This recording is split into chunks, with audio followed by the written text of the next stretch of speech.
So a great question we're often asked is, what's more important, the protection of principal or the protection of purchasing power?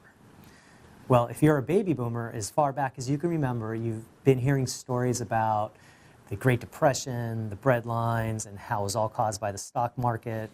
And really, the protection of principal has become ingrained in your consciousness. It's become part of what we call your financial narrative.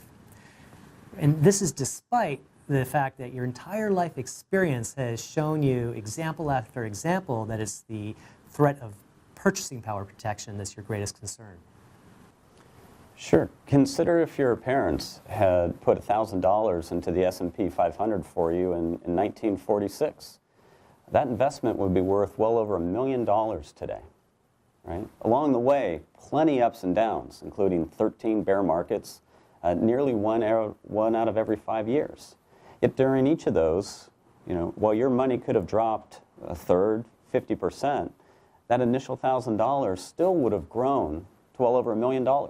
That's a multiple of 1,000 times. There's a reason why the protection of principal is not the threat here. Let me explain with an example. So if you go to the Smithsonian Institute in Washington, D.C., side by side sit the original Wright brothers airplane and the Lunar Explorer manned by Neil Armstrong.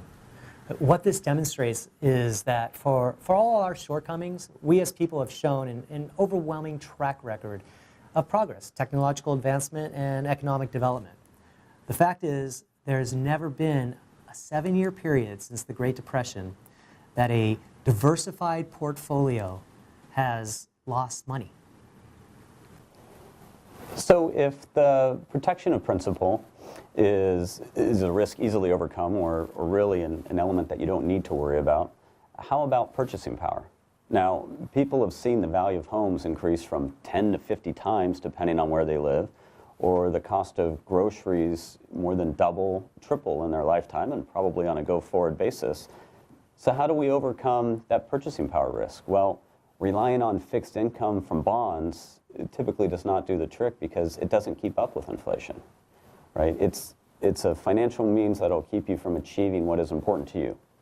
That erosion of purchasing power is really a mathematical certainty, right? To overcome it just simply requires a very well-developed financial plan that's going to provide that mixture of stocks and bonds for you.